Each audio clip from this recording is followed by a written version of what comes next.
Hi heathens!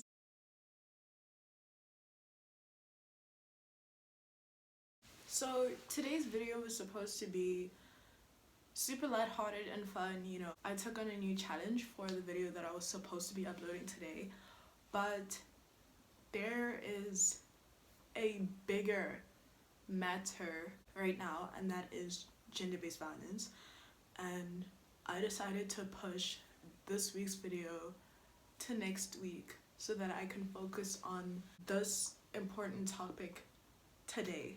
I'm 17 years old.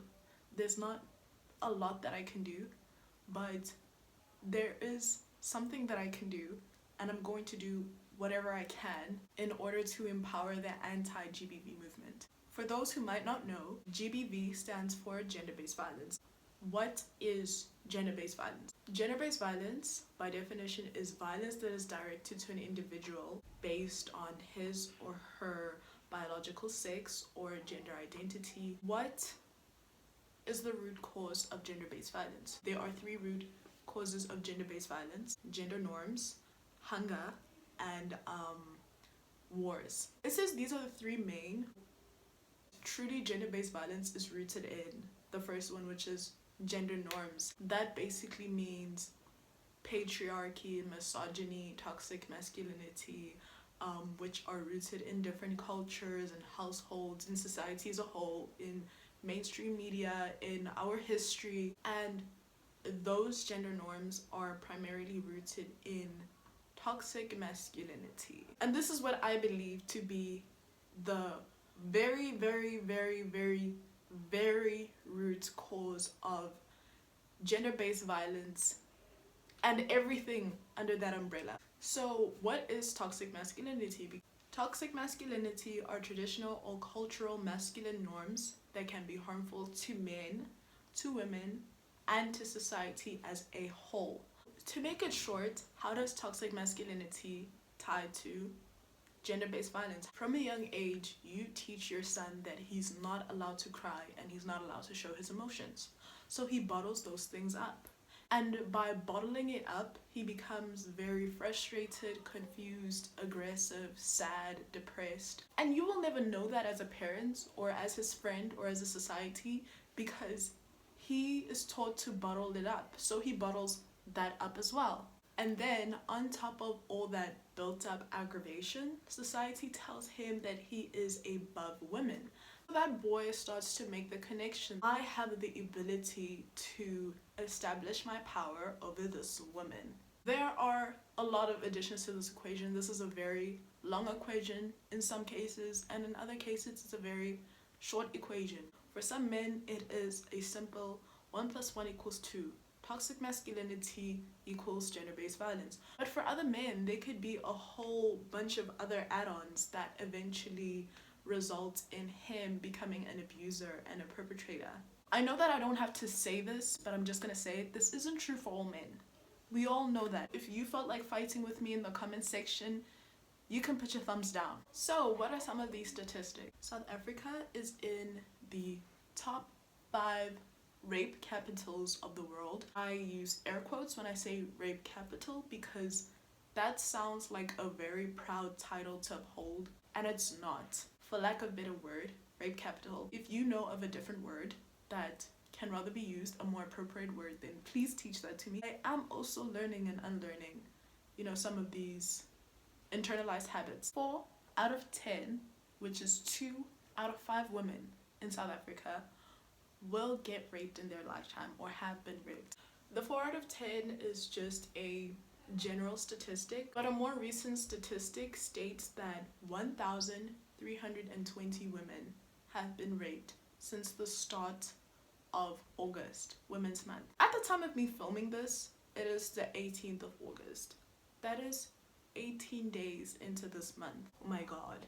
And that translates into 881 women per week, which is roughly over 100 women a day. And these are only the reported cases, might I add. I just don't understand how you can be aware of these statistics and still turn around and say, why do women want me to support this movement when they never support started my SoundCloud career. Hello?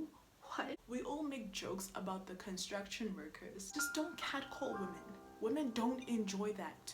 You know that. So recently there has been this thing going around that people are getting called from a number that starts with 087. Some continue on to 137 if I'm not mistaken, or is it 135? But they change all the time. Apparently this is some sort of human trafficking thing. So if you pick up the call, they're able to trace your location through that, and that is so terrifying. On some of these calls, when you answer, nobody says anything. Sometimes it'll tell you that you stand a chance to win blah blah blah blah blah blah blah. In case you've been called by these numbers, or even if you've been called by a completely different number, I'm gonna first ask you to block that number so that it can no longer call you again. I don't have any facts to back up the fact that this is helpful. Once you've done that, please dial *#61# and it's gonna give you a list of all the times that your phone call was tracked in some sort of way. Once you see your list, it'll say something about something is enabled. I'm really sorry, I should have screen recorded when I was doing this, but I was just so shocked that I didn't even think to do that. If it shows enabled, that means that you were tracked. I think that there is a different word to use other than being tracked. Then dial #002# and it'll show you that it has deactivated all those times you're being tracked. But basically, whoever was tracking you will not be able to track you anymore. I hope that it genuinely is working. I'm tired of seeing all these posts about please message this person if you find this person somewhere, they are missing. It's honestly so scary, because whoever is missing is somebody that somebody knows, that is somebody near and dear to someone else, you know what I'm saying? And I don't ever want that to happen to anyone, but especially not somebody who I know, and especially not to myself. Dear God, oh my goodness. And here's some advice to the boys. Hey guys, it's Lisa from Heaven. I couldn't really get my point across clearly, but what I meant to say is, gents, saying we need to do better is not helpful. Everybody already knows that you need to do better, but how are you going to do better? By signing petitions, by sharing resources, by posting, by genuinely changing the habits within yourself and within your friend groups, and by talking about these things within your friend groups and within your gaming sessions or whatever you guys do. Just educate each other and call each other out and separate yourselves from perpetrators, okay? Thanks. We will never ever live in a perfect world, and I don't hope for a perfect world. I just hope for a trying world by heathens.